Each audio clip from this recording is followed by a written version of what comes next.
Muy buenas noches. ¿Cómo han pasado el día hoy? Lleno de bendiciones, ¿verdad?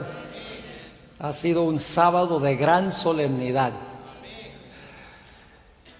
Quiero tomar esta oportunidad, antes de abrir la palabra del Señor, para agradecerle a un grupo de personas que, hasta donde yo sepa, no se les ha agradecido.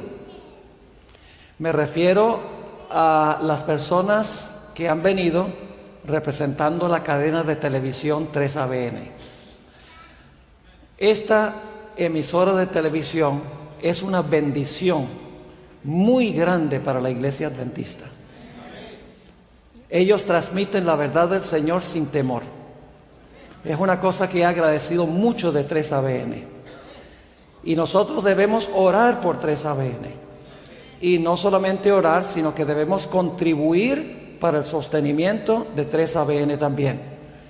Ellos no me han pedido que yo dé este discurso. Lo estoy haciendo de mi corazón porque en realidad creo en la obra que ellos están haciendo. Saben que ellos han venido con su personal, han traído los camiones y han trabajado durante estos días sin cobrar ni un centavo a esta organización de GYC en español. Lo hacen porque aman la obra y aman el mensaje. Y por eso públicamente quiero agradecer a 3ABN Latino por habernos bendecido con su presencia aquí en este congreso. Muchas gracias, que Dios les bendiga. Vamos a estar orando por ustedes para que el ministerio de 3ABN pueda seguir adelante y pueda tener éxito para la honra y la gloria de nuestro Dios. Inclinemos nuestros rostros y vamos a implorar en forma especial la presencia de nuestro Dios al estudiar su palabra. Padre Celestial, te damos gracias por las grandes bendiciones que hemos recibido de tu mano durante este día. De verdad que ha sido un sábado de gran solemnidad. Y Padre, esta noche nos proponemos abrir tu santa palabra. Pedimos, Padre, que esa palabra haga un impacto positivo en cada corazón. Te ruego que nos des entendimiento para comprender tu palabra. Y que más que eso nos des también corazones dispuestos para recibir la semilla de la verdad. Te damos gracias por escuchar nuestra oración, porque te lo pedimos en el precioso nombre de tu Hijo, Cristo Jesús. Amén. Quiero invitarles a abrir sus Biblias conmigo al Evangelio según San Mateo, el capítulo 22. Y para comenzar voy a leer los versículos 1 hasta el versículo 14, que será nuestro pasaje de estudio en esta tarde o en esta noche. Mateo, el capítulo 22 y el versículo 1 hasta el versículo 14. Y por favor les pido que ustedes se imaginen lo que están leyendo. Es decir, traten de grabar la secuencia de eventos que se describen en esta parábola. Dice lo siguiente: respondiendo Jesús les volvió a hablar en parábolas diciendo: el reino de los cielos es semejante a un rey que hizo fiesta de bodas a su hijo y envió a sus siervos a llamar a los convidados a las bodas, mas estos no quisieron venir. Volvió a enviar otros siervos, diciendo: decid a los convidados, he aquí he preparado mi comida, mis toros y animales engordados han sido muertos, y todo está dispuesto, venid a las bodas. Mas ellos, sin hacer caso, se fueron, uno a su labranza y otro a sus negocios, y otros, tomando a los siervos, los afrentaron y los mataron. Al oírlo el rey se enojó, y enviando sus ejércitos destruyó a aquellos homicidas y quemó su ciudad. Entonces dijo a sus siervos: las bodas a la verdad están preparadas, mas los que fueron convidados no eran dignos. Id pues a las salidas de los caminos y llamad a las bodas a cuantos halléis. Y saliendo los siervos por los caminos, juntaron a todos los que hallaron, juntamente malos y buenos, y las bodas fueron llenas de convidados. Y entró el rey para ver a los convidados. Y vio allí a un hombre que no estaba vestido de boda. Y le dijo: amigo, ¿cómo entraste aquí sin estar vestido de boda? Mas él enmudeció. Entonces el rey dijo a los que servían: atadle de pies y manos y echadle en las tinieblas de afuera. Allí será el lloro y el crujir de dientes, porque muchos son llamados y pocos escogidos. En nuestro estudio de esta tarde queremos interpretar esta parábola porque tiene un mensaje muy importante para nosotros en este día. Quiero invitarles a que inclinemos nuestros rostros y vamos a elevar una oración muy especial a Dios para que nos dé una doble bendición al estudiar su palabra. Padre Celestial, gracias te damos, Señor, por estar con nosotros. Hemos orado, hemos pedido tu presencia, pero quiero pedirte tu presencia en forma especial en este momento. Te ruego, Señor, que tú abras tu palabra. Yo sé que puede haber gente aquí, y lo he pedido ya, pero puede haber gente aquí que no ha hecho una entrega a Jesús. Te ruego, Señor, que esta noche sea el momento en que hagan esa decisión. Te damos gracias, Padre, por escuchar nuestra oración, porque te lo pedimos en el nombre de Jesús. Amén.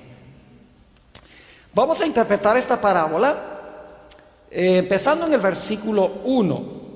Dice: respondiendo Jesús, les volvió a hablar en parábolas diciendo: el reino de los cielos es semejante a un rey. Ahora, en esta parábola, el rey representa a Dios el Padre. Representa a Dios el Padre. Y ya se van a dar cuenta por qué. Porque sigue diciendo que hizo fiesta de bodas a su hijo. Es decir, Dios el Padre hace una fiesta de bodas para su hijo. Y lógicamente, si se va a hacer una boda, es necesario mandar invitaciones para que vengan los convidados a la boda. Así que el padre organiza todo el asunto de la boda para su hijo. Y entonces en el versículo 3 dice: y envió, esa palabra es clave, y envió a sus siervos a llamar a los convidados a las bodas, mas estos no quisieron venir. Ahora la pregunta clave es: ¿quiénes fueron estos que fueron convidados primero y cuáles fueron enviados para invitarlos?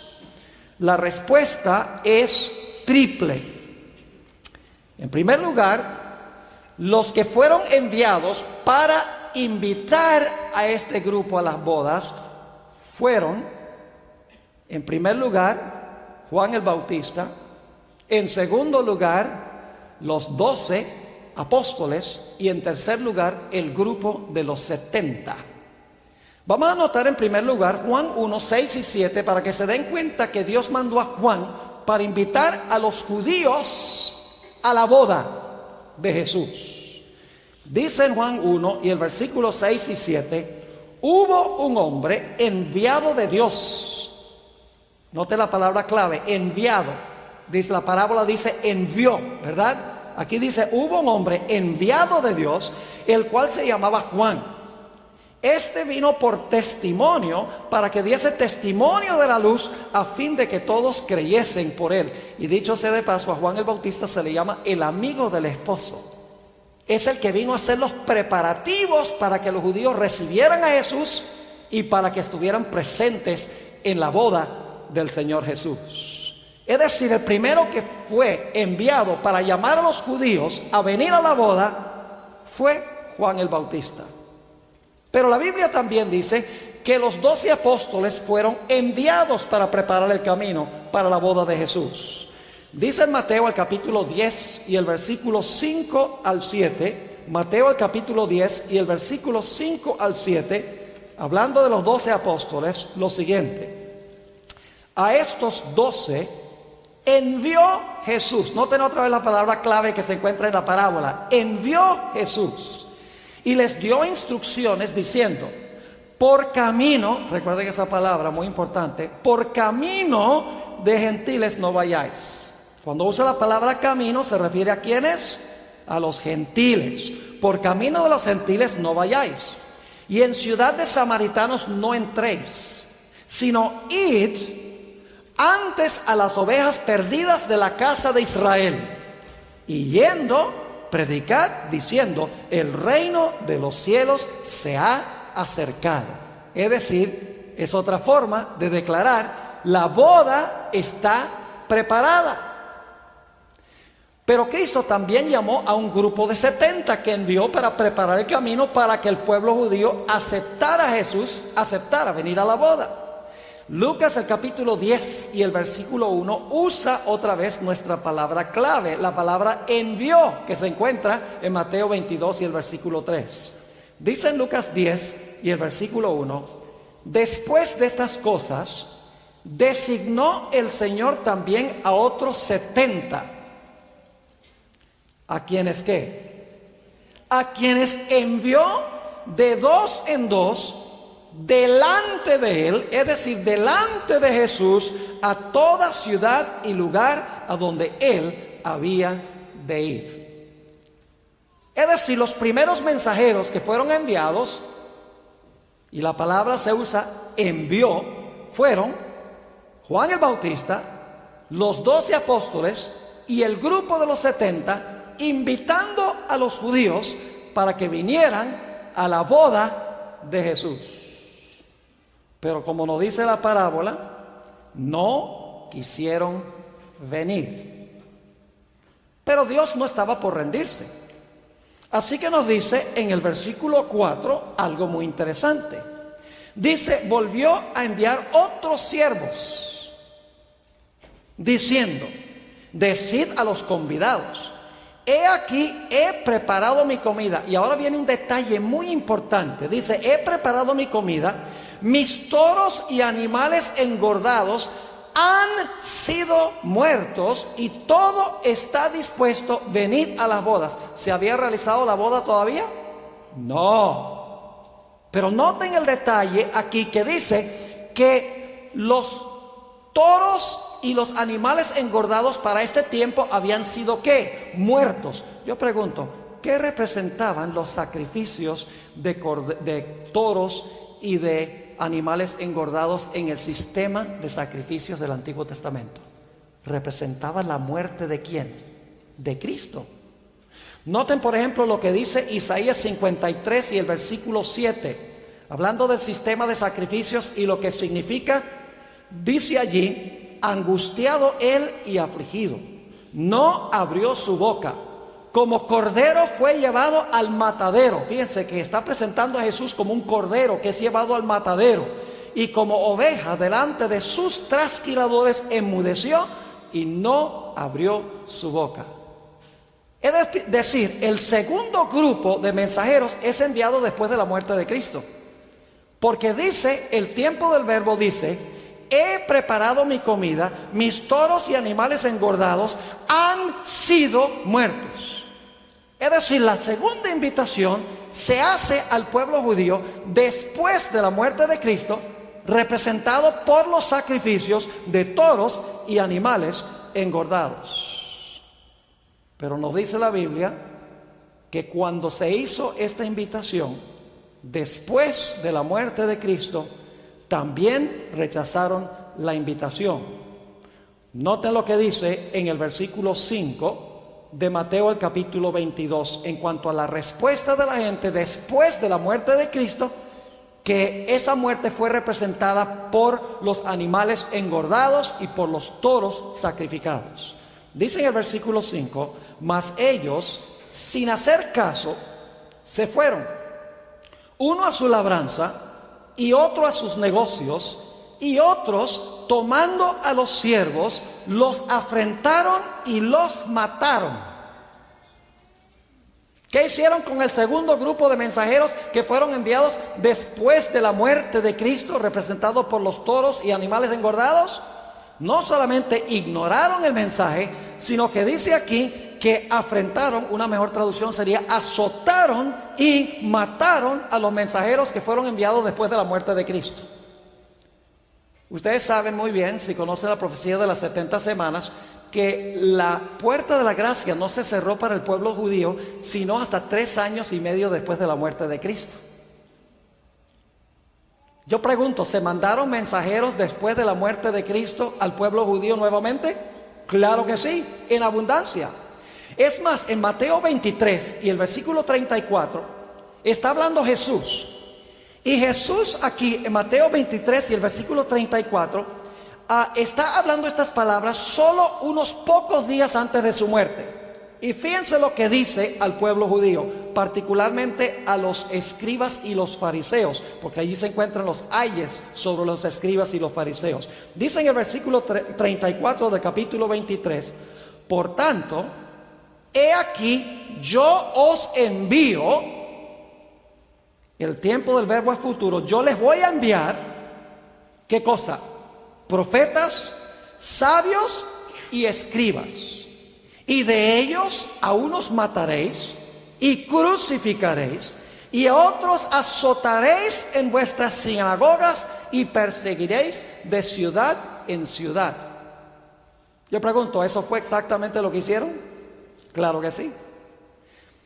Hechos 4 y 5 dice que a Pedro y a Juan los están azotando en la sinagoga.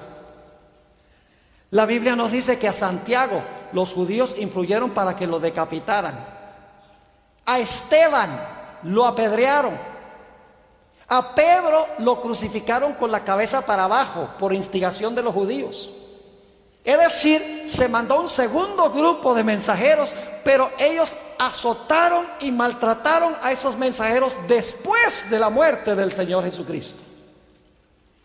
Ahora, seguimos la cronología de esta parábola, porque la parábola nos da una cronología exacta de los eventos que llevan finalmente al juicio. Ahora, ¿cómo reaccionó el rey cuando se dio cuenta que este grupo, el pueblo judío, rechazó en la primera invitación enviada por Juan el Bautista, por los 12 y por los 70, después de la muerte de Cristo, que es representado por la muerte de los toros y los animales engordados? Se mandan otros mensajeros, los apedrean, los azotan, los crucifican. Y yo pregunto, ¿quién es el que persiguió de ciudad en ciudad, según leímos? Saulo de Tarso. Lo dice exactamente en el libro de Hechos de los Apóstoles, el capítulo 26. Así que, ¿cómo reaccionó el rey? El versículo 7 nos dice, al oírlo el rey se enojó. Y enviando sus ejércitos, ¿cuáles fueron esos ejércitos? Fueron los ejércitos romanos en el año 70. Dice, enviando sus ejércitos, destruyó a aquellos homicidas y quemó su ciudad. Eso pasó en el año 70. Aún no estamos en la parábola. La parábola comenzó antes de la muerte de Cristo. Luego se mueve al periodo inmediatamente después de la muerte de Cristo, más mensajeros. Luego nos lleva hasta el momento de la destrucción de la ciudad de Jerusalén en el año 70. La parábola está llevando cierto orden cronológico. Permítame leerles un pasaje sobre la destrucción triste del pueblo de Dios, lo que era el pueblo de Dios en Jerusalén en el año 70. Lucas 19, 41 al 44 describe la triste historia de la destrucción de aquellos que eran pueblo de Dios y apostataron y rechazaron a Cristo Jesús. Dice, hablando de Jesús, y cuando llegó cerca de la ciudad, al verla, lloró sobre ella diciendo, oh, si también tú conocieses, a lo menos en este tu día, lo que es para tu paz, mas ahora está encubierto de tus ojos. Porque vendrán días sobre ti cuando tus enemigos te rodearán con vallado y te sitiarán y por todas partes te estrecharán y te derribarán a la tierra y a tus hijos dentro de ti, y no dejarán en ti piedra sobre piedra, por cuanto no conociste el tiempo de tu visitación. Yo pregunto, ¿para este momento se ha realizado la boda todavía? No. ¿Se hizo el primer llamado? No se realizó la boda. ¿Se hizo el segundo llamado? No se realizó la boda. En el año 70 se destruyó la ciudad de Jerusalén por haber rechazado la invitación a la boda. Y la pregunta clave era, entonces, ¿qué? ¿No se iba a hacer ninguna boda? ¿No iba a haber convidados que iban a llegar a la boda? Note lo que dice el versículo 8 de Mateo 22. Entonces dijo a sus siervos: las bodas a la verdad están preparadas. ¿Se ha realizado la boda todavía? No. Dice, las bodas a la verdad están preparadas, mas, ahora viene una parte clave, mas los que fueron convidados no eran dignos. Esa es una palabra clave. ¿Y usted cómo sabe, pastor, que el mensaje primero y segundo fue dado a los judíos? Bueno, recuerden la palabra digno. No eran dignos. Vamos a Mateo, el capítulo 10, y el versículo 5 y 6, y luego vamos a saltar al versículo 11. Mateo 10 y el versículo 5 y 6. Está hablando de la misión de los 12 apóstoles, y dice lo siguiente: a estos 12 envió Jesús, y les dio instrucciones diciendo, ahora viene la palabra clave, por, ¿qué cosa? ¿Recuerdan esa palabra? Camino de los gentiles no vayáis, y en ciudad de samaritanos no entréis, sino id antes a las ovejas perdidas de la casa de Israel. ¿A quién se envió el mensaje primero? Al pueblo judío. Note lo que dice el versículo 11: mas en cualquier ciudad o aldea donde entréis, informaos quién en ella sea digno. Ahí está la palabra clave. Y posad allí hasta que salgáis. Y al entrar en la casa vendrá sobre ella. Mas si no fuere digna, ahí está otra vez la palabra, vuestra paz se volverá a vosotros. Y si alguno no os recibiere, ni oyere vuestras palabras, salid de aquella casa o ciudad y sacudid el polvo de vuestros pies. ¿Quiénes fueron los que no fueron dignos? Las ovejas perdidas ¿de qué? De la casa de Israel. Entonces Dios tenía que tomar una decisión. Hizo una invitación al pueblo judío como nación, rechazaron. Hizo otra invitación después de la muerte de Cristo por varios años, rechazaron la invitación y maltrataron a sus siervos. Finalmente destruyó su ciudad como consecuencia de haber rechazado al Mesías, de no aceptar la invitación a la boda. Pero era necesario tener convidados a la boda, invitados. Note lo que dice el versículo 9. Le dice ahora a sus siervos: id pues a las salidas de los... ¿Cuál es la palabra clave? No vayas en camino de los gentiles. Aquí dice, ¿vayan dónde? Dice, vayan a las salidas de los caminos y llamad a las bodas a cuantos halléis. Pregunta, ¿se ha realizado todavía la boda? No, porque todavía se está invitando gente. Ahora yo pregunto, ¿quiénes son estos que viven en las salidas de los caminos que ahora son llamados a las bodas? Representa a los gentiles. Es la predicación del evangelio a los gentiles, ahora al mundo. Empezó en Jerusalén, pero luego Judea, Samaria y hasta los fines de la tierra. Es decir, ahora la misión no es del pueblo judío literal. La misión ahora es invitar a todas las personas que se encuentran en el mundo. Quiero notar con ustedes Mateo 8 y el versículo 11 y 12, a donde se habla de los que recibieron la primera invitación y aquellos que fueron invitados después, cuando los originales rechazaron la invitación. Dice allí en el versículo 11 de Mateo 8, y os digo que vendrán muchos de oriente y occidente y se sentarán con Abraham e Isaac y Jacob. Yo pregunto, ¿ellos eran dignos? ¿Abraham, Isaac y Jacob eran dignos? Claro, porque aceptaron ¿a quién? A Jesús. Os digo que vendrán muchos de oriente y occidente, se sentarán con Abraham e Isaac y Jacob en el reino de los cielos. Ahora, ¿quiénes son los que van a venir del oriente y del occidente? Note lo que sigue diciendo el pasaje.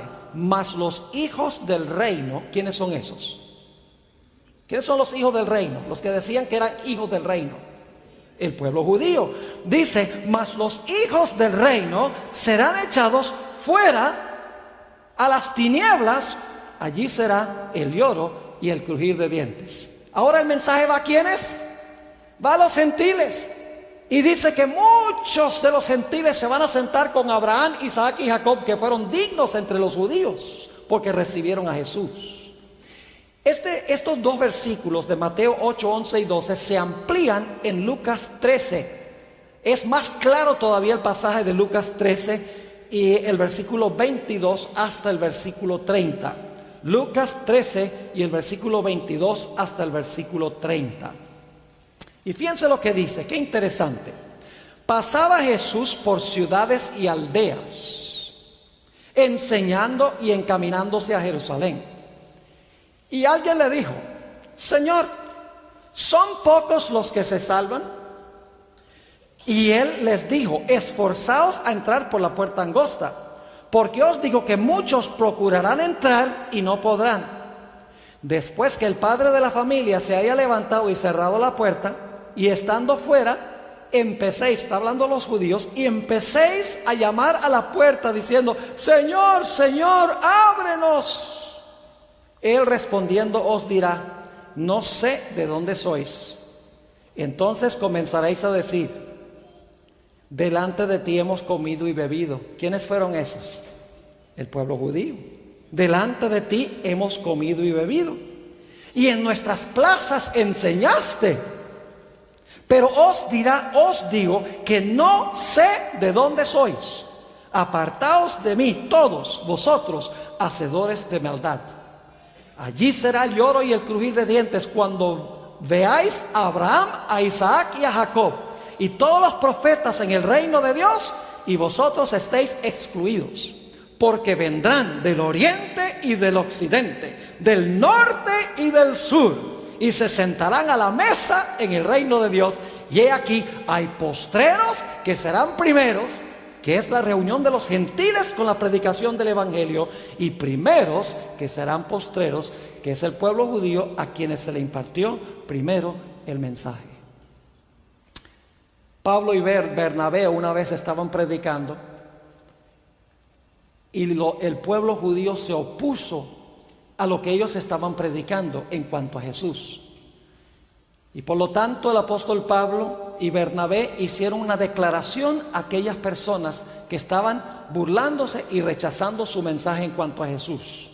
El registro lo encontramos en Hechos, el capítulo 13 y el versículo 46 y 47. Hechos 13, 46 y 47 dice: entonces Pablo y Bernabé, hablando con denuedo, dijeron: a vosotros a la verdad era necesario que se os hablase primero la palabra de Dios. ¿A quiénes se le habló primero la palabra de Dios? Está hablándole a los judíos como nación. Y luego dice: mas puesto que la desecháis y no os juzgáis, ahí está la palabra clave otra vez, no os juzgáis ¿qué? Dignos de la vida eterna. He aquí nos volvemos ¿a quiénes? A los gentiles, porque así nos ha mandado el Señor, diciendo: yo te he puesto para luz de los gentiles, a fin de que seas para salvación hasta lo último de la tierra. Así que ahora el mensaje va a toda nación, tribu, lengua y pueblo, en oriente, en occidente, en norte y en el sur. Nos dice en el versículo 10 de la parábola: y saliendo los siervos por los caminos, noten la palabra caminos, palabra clave, juntaron a todos los que hallaron. ¿Qué hicieron? Juntaron a todos los que hallaron. ¿Solamente buenos? No, dice juntaron juntamente ¿qué? Malos y buenos, y las bodas fueron llenas de convidados. Pregunta: ¿todavía se ha realizado la boda? No. Interesante. Mientras se están reuniendo los gentiles de norte, sur, oriente y occidente, todavía no se ha realizado la boda. Nos dice aquí que reunieron de todas partes a los convidados, tanto malos como ¿qué? Tanto malos como buenos. Ahora yo les pregunto: ¿qué significa reunir a la gente en el salón de bodas, tanto buenos como malos? Bueno, podemos referirnos, por ejemplo, a la parábola de la pesca que dio Jesús. Yo pregunto, cuando un pescador sale con la red y trae la red a la orilla del mar, ¿en la red vienen solamente peces malos o solamente peces buenos? No, viene toda clase de peces, ¿verdad? Buenos y malos. Yo recuerdo cuando yo era niño, a mis padres, mi papá era presidente de la Misión Venezolana Oriental. En ese tiempo habían solamente 2 misiones en Venezuela, y todos los años prácticamente íbamos de vacación a una isla muy bonita que se llama la isla de Margarita, y pasábamos nuestra vacación 1 o 2 semanas allá. Y una de las actividades que más nos gustaba era ir a una playa que se llama El Tirano, tempranito en la mañana, en la madrugada, por ahí 3, 4 de la mañana, y ver entrar a los pescadores. Entre varios barcos ellos alaban una red grande que cubría una buena parte de la bahía y la traían hasta la playa, y cuando la red llegaba a la playa, eso traía toda clase de animales marinos. Traía tiburones pequeños, traía estrellas de mar, traía un pescado que se llama sapo, así es, parece un sapo, pero es un pez. Traían bagres, traían también pargo, traían peces buenos también. Y entonces, con sus canastas, ellos empezaban a clasificar, a hacer la obra de separación de esos pescados. Ahora yo pregunto, ¿qué representa el tirar la red? Representa la predicación del Evangelio. Porque Jesús dijo, seguid en pos de mí y yo os haré pescadores de hombres. Los discípulos tiraban las redes literales. Jesús dice, no, vengan y prediquen el Evangelio, y entonces van a reunir ustedes con la predicación del Evangelio hombres. Y yo pregunto, cuando se tira la red del Evangelio solamente reúne gente buena. No. Reúne gente buena y gente ¿qué? Gente mala. ¿Todos aceptan la invitación del Evangelio aparentemente? Claro que sí. La aceptan, se unen a la iglesia. Me hace pensar de la historia o de la parábola del trigo y la cizaña. Yo pregunto, ¿en el campo había trigo y cizaña también? Claro que sí, ambas cosas. Cuando se predica el Evangelio, la gente responde al Evangelio y se une a la iglesia, pero hay muchas personas que se definen como malas. Es decir, la red del Evangelio reúne buenos y malos. Ahora llegamos a la parte clave de la parábola. Se han reunido a todos los gentiles, junto con los fieles de Israel, Abraham, Isaac y Jacob, y están todos en la cámara a donde se va a hacer la boda. Todavía no se ha hecho la boda. Mire, mientras se está reuniendo a la gente, mientras se está pescando a la gente en todas partes del mundo, todavía la boda no se ha realizado. Ahora llegamos al clímax de la parábola, el versículo 11. Y entró el rey para hacer ¿qué cosa? Entró el rey para ver a los convidados. ¿Hay un examen de los convidados? ¿Todos los convidados eran buenos? ¿También había qué? ¿Y cómo sabe uno quién es quién? Hay que hacer un ¿qué? Un examen. Hay que hacer una investigación. Hoy en día muchos adventistas critican la doctrina del juicio investigador. Dicen, eso no es bíblico, de que Cristo va a investigar los casos de todos los que profesaron el nombre de Jesús. Pues me imagino que esa gente no ha leído esta parábola. Pues esta parábola enseña claramente el juicio investigador. Que antes que Jesús venga, se va a hacer un juicio de todos los que profesaron el nombre de Jesús para determinar quién fue bueno y quién fue malo. Todos aceptaron la invitación del Evangelio. Pero hay que hacer una obra de separación. Así que dice, entró el rey para ver a los convidados. Y vio allí a un hombre que no estaba vestido de boda. Yo pregunto, ¿se habían repartido mantos para que la gente viniera a la boda, mantos especiales que les daba el derecho de estar ahí. Claro que sí. Pero había un hombre, y yo creo que no es en realidad la excepción, yo creo que había otros, pero Jesús estaba tratando de enseñar una gran lección aquí. Dice que cuando el rey empezó a examinar a todos los que aceptaron la invitación a la boda, vio a un hombre allí que no estaba vestido con el manto de bodas. Ahora yo quiero hacerles una pregunta. ¿Ustedes creen que esta escena se está realizando después de la segunda venida de Jesús? ¿Ustedes creen que alguien se va a infiltrar al cielo? ¿Ustedes creen que cuando lleguemos al cielo, el Señor Jesucristo empieza a examinar y dice, pero ¿cómo llegaste tú aquí? No, en ningún sentido de la palabra. Nadie, como dicen en Colombia, nadie se va a colar al cielo. Nadie se va a infiltrar. Esto está describiendo algo que va a pasar antes de la segunda venida de Cristo Jesús.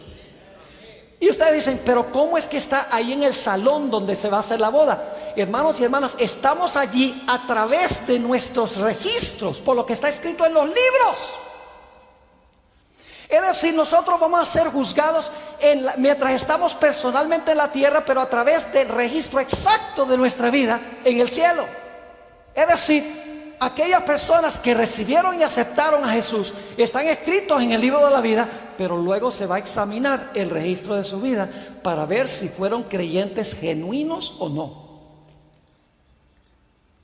Permítame leerles una cita muy significativa del Espíritu de Profecía. Se encuentra en Palabras de Vida del Gran Maestro, páginas 251 y 252. Dice la sierva del Señor: los convidados a la fiesta del Evangelio son aquellos que profesan servir a Dios. Claro, porque la red los reunió todos, se predicó el Evangelio y entraron. Sigue diciendo: los convidados a la fiesta del Evangelio son aquellos que profesan servir a Dios, aquellos cuyos nombres están escritos en el libro de la vida. Pero no todos los que profesan ser cristianos son verdaderos discípulos. Antes que se dé la recompensa final, debe decidirse quiénes son idóneos para compartir la herencia de los justos. Esta decisión debe hacerse antes de la segunda venida de Cristo en las nubes del cielo, porque cuando Él venga, traerá su galardón consigo para recompensar a cada uno según fuere su obra. Si trae la recompensa es porque tiene que haber decidido antes cuál es la recompensa. Es lo que está diciendo la sierva del Señor. Es decir, el examen de los mantos en la cámara matrimonial representa el juicio a donde se investiga la profesión de cada individuo. Ahora escuchen bien. Los que están en Cristo no tienen por qué preocuparse. Si usted de verdad se arrepintió del pecado, sintió tristeza por el pecado, no por las consecuencias, pero si verdad odia el pecado, dice, el pecado es terrible, Señor, dame la victoria, Señor, sobre el pecado, odio el pecado, amo a Jesús, mire lo que el pecado hizo con mi querido Jesús. Y si confiesan el pecado, dicen, Señor, no hay excusa, no hay hoja de higuera, Señor, yo soy culpable. Y luego decimos, Señor, por favor, perdóname, reclamo la vida de Jesús y la muerte de Jesús en mi lugar. Señor, recíbeme. Si el arrepentimiento y la confesión y la fe en Cristo son genuinos, no tenemos nada de qué preocuparnos en el juicio. Lo que quiere Jesús es mostrarle al universo quiénes en verdad se arrepintieron y confesaron y creyeron en Jesús y quiénes no. Ustedes conocen ese pasaje en Mateo 7, donde dice, no todos los que me dicen, Señor, Señor, entrarán en el reino de los cielos, mas el que hiciere la voluntad de mi Padre que está en los cielos. Muchos me dirán en aquel día, Señor, Señor, no echamos demonios en tu nombre. Señor, Señor, no profetizamos en tu nombre. Señor, Señor, no hicimos muchos milagros en tu nombre. Lo hicieron en el nombre de Jesús, profesaban ser seguidores de Jesús. ¿Y qué va a decir Jesús? Va a decir, sí, vengan aquí conmigo. No, va a decir ¿qué? No os conozco, apartaos de mí, obradores de maldad. La Biblia dice que el juicio se hace conforme a nuestras obras. Qué interesante que la salvación es por gracia a través de la fe, pero el juicio es conforme a nuestras obras. ¿Saben por qué? Porque las obras muestran si nuestra fe es genuina. En el juicio no se va a examinar nuestra fe, porque todo el mundo profesa fe. Lo que se va a examinar es si nuestras obras demostraron que en verdad nos arrepentimos y confesamos y reclamamos a Cristo como nuestro Salvador. Ustedes conocen la parábola de las 10 vírgenes. Todas tenían lámparas. Todas tenían por lo menos cierta cantidad de aceite. Todos estaban esperando la llegada del esposo para la boda. Claro que sí. Pero había 5 que eran fatuas. Profesaban ser cristianas, pero no lo eran. Y en el juicio se determina quién es quién. No somos salvos por obras, pero las obras revelan si nosotros en verdad tenemos una relación estrecha con Cristo Jesús como nuestro Salvador. Permítame ilustrar lo que quiero decir. Cuando usted arranca su carro por la mañana, en un día soleado, muy bonito, cuando las carreteras están buenas, porque siempre nos falta alguien que diga, bueno, depende si el terreno está resbaloso o si está bueno. Entonces yo digo, cuando usted arranca su carro y lo pone en drive, yo pregunto, ¿cuáles de las 2 ruedas se mueven primero? ¿Las de atrás o las de adelante? Bueno, siempre hay alguien que dice, bueno, pastor, ¿es tracción delantera o tracción trasera? Y yo le digo, no interesa. Porque si es tracción trasera, el instante en que las ruedas de atrás se mueven, las de adelante siguen. Así es la fe. Fe es el poder propulsor.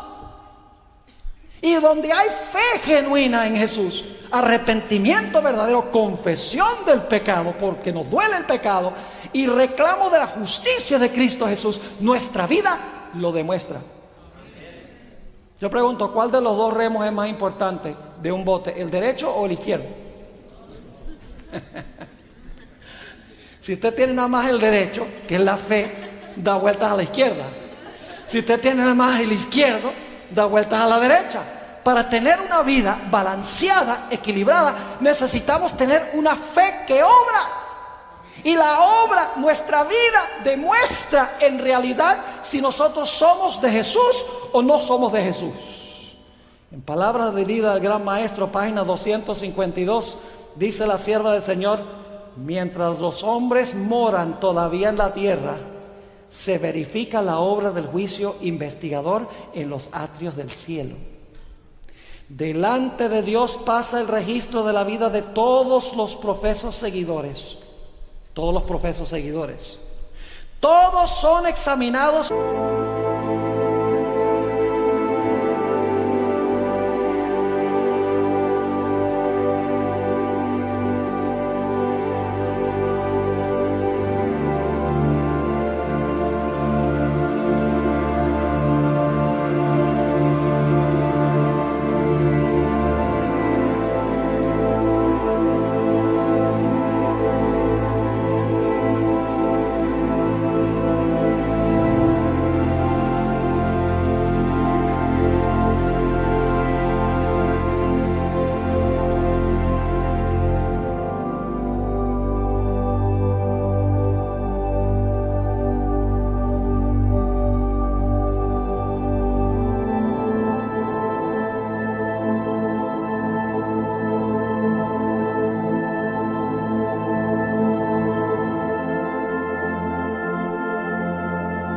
Según lo registrado en los libros del cielo, porque Dios tiene otro de mi persona en el cielo escrito. Es decir, yo no estoy allá en persona, estoy a través de mis registros. Así que dice, todos son examinados según lo registrado en los libros del cielo y según sus hechos queda para siempre fijado el destino de cada uno. Aquí tenemos que relacionar al apóstol Pablo con Santiago. Porque a algunos no les gusta el libro de Santiago, nada más les gusta Pablo. Porque Pablo dice, concluimos pues que el hombre es justificado por la fe, sin las obras de la ley. Y algunos adventistas dicen, gloria a Dios, no es por obras. Pero entonces cuando llegamos a Santiago, Santiago dice, ¿qué dice? Dice, ¿no fue justificado nuestro padre Abraham por obras? ¿No fue justificada Rahab la ramera por obras? No está diciendo Santiago que fueron justificados por obras, sino que las obras demostraron que de verdad fueron justificados. La sierva de Dios dice, es cierto que no seremos salvos por obras, pero también es cierto que no seremos salvos sin ellas. Porque es un paquete. Es decir, una fe genuina obra. Y si no obra, no es una fe genuina. Es decir, que lo que va a examinar Jesús en los registros celestiales es si nuestra relación con Cristo fue genuina o no. Si nuestro arrepentimiento fue verdadero o no. Si fueron lágrimas de cocodrilo o no. Va a examinar a ver si nuestra confesión fue en realidad una confesión o una admisión, como la de Judas. Entregamos sangre inocente. Esa no fue una confesión, esa fue una admisión. No estaba triste por haber entregado a Jesús, estaba triste porque le salió mal el plan. O Acán, el arrepentimiento de Acán dice, confesó, dijo, yo he robado estas cosas.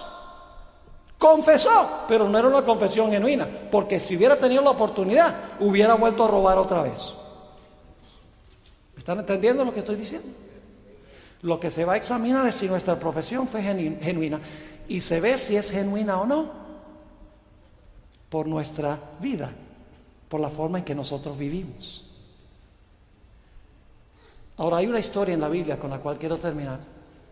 Es otra parábola de Jesús que ilustra esto. La historia de los dos deudores. ¿Recuerdan esa historia? Había un hombre que debía 10,000 talentos. En realidad había hecho trampa. Es decir, era un ladrón.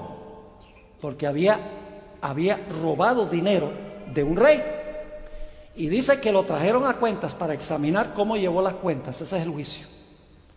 Y se descubrió que había desfalcado un montón de dinero. Y por lo tanto el rey dijo, este hombre es un ladrón. Mándenos a la cárcel con toda su familia hasta que pague la deuda. Y el hombre dice, clamando por misericordia, dice, ay, por favor, rey, dame tiempo, que yo te voy a pagar. Y él dice, ¿qué tiempo? Aunque tú vivieras 10,000 años no podrías pagarme. Era una deuda impagable, era una cantidad inmensa, nunca la podría haber pagado. Pero el hombre siguió rogando y clamando y pidiendo misericordia. Y el rey dijo, voy a hacer algo mejor que lo que tú estás pidiendo. Tu deuda está cancelada. Eso es gracia. Favor inmerecido. Perdonado grandísimo. Algo que no podía pagar. Ojalá la historia hubiera terminado ahí. Pero no termina allí. Este individuo que había sido perdonado mucho, en realidad era un hipócrita. Porque estaba contento de haber escapado de las consecuencias de su robo. Pero no estaba triste de haber robado. ¿Y cómo se demostró eso? Porque dice la Biblia que salió y se encontró un individuo que le debía 100 denarios, que era una cantidad considerable. A la gente el salario mínimo en esa época era un denario por día, pero era una deuda que se podía pagar con el tiempo. Y le dijo, págame lo que me debes.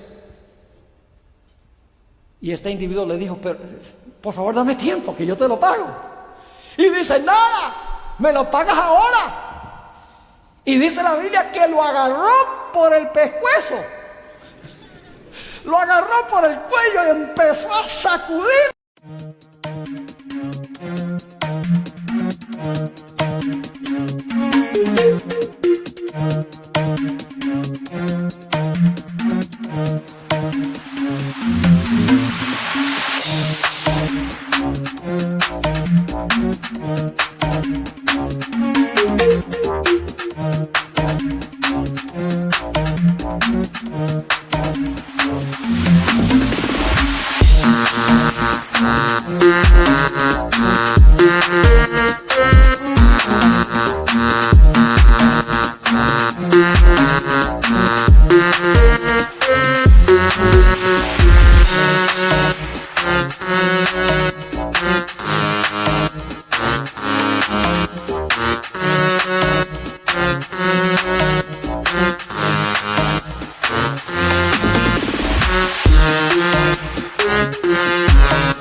y lo mandó a echar a la cárcel con toda su familia.